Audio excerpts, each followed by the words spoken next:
一起上樓梯。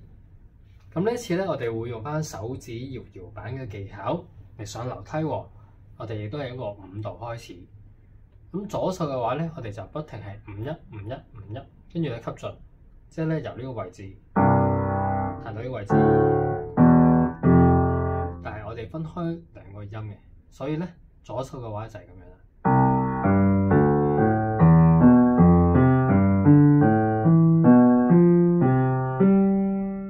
咁留意下咧，我哋手指搖搖板咧，另外好重要嘅概念咧，就係我哋隻手腕擰過去嘅時候咧，我哋個手指尾接觸琴鍵，我哋會感覺到個重量去晒手指尾嘅。當搖到去1手指嘅話咧，隻手嘅重量又會去到1手指，所以咧呢個係一個重心嘅轉移啦。我哋又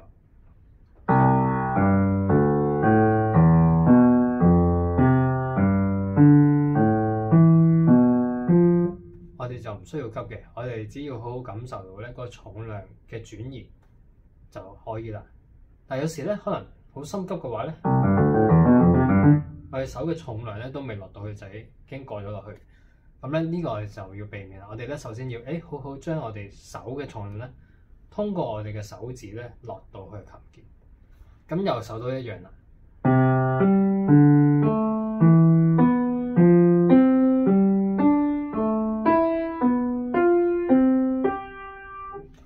咁留意一下啦，當我哋手指嘅重量放落嘅時候，其實我哋手都唔重嘅，都唔係輕嘅。咁所以咧，我哋嘅手指尾咧，要承受到成隻手重量嘅時候咧，就要更加企得堅固啦。我哋啲弱嘅手指就要留意一下。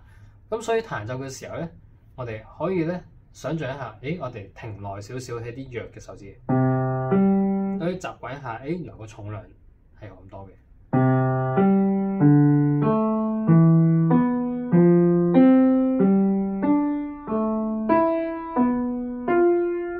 左手咧就調翻轉啦，就係個低音開始啦。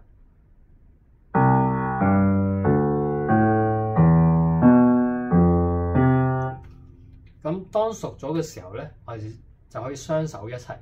咁但係雙手一齊嘅話咧，我哋有個要求嘅，就係聽起嚟就好似一隻手發出聲音，就唔好好似咧聽到好多隻手發出聲音。咁咧呢個亦都係個唔齊整嘅表現嘅。咁我哋要彈得去，聽落去好似一隻手咁齊整嘅。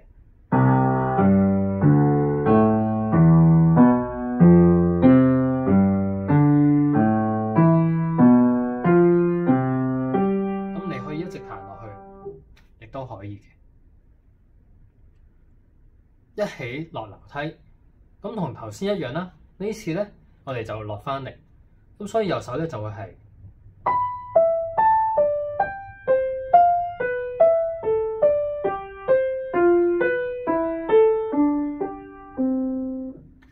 冇錯啦，咁有時咧，其實彈呢個上落樓梯嘅時候咧，一開始你哋可能困難嘅位咧，就係我哋所謂差錯音。咁所以點解會差錯音咧？就係因為我哋呢個架咧建立得未夠穩固。咩叫未夠穩固咧？有時我哋咧彈呢個距離咧，我手可能唔咁樣擺嘅。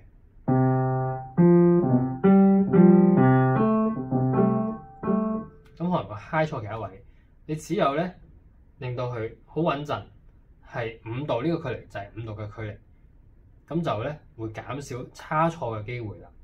咁所以呢兩個位咧，我哋好似咧有少少鎖住佢呢個距離，就唔好俾佢再多啲，又唔好俾佢再少啲。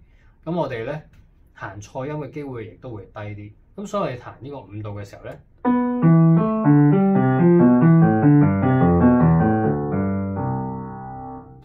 就需要咧固定住呢個5度嘅距離啦。咁雙手亦都好似頭先一齊咁樣講過啦，兩隻手一齊彈嘅時候咧，要聽嚟好似一隻手嘅效果。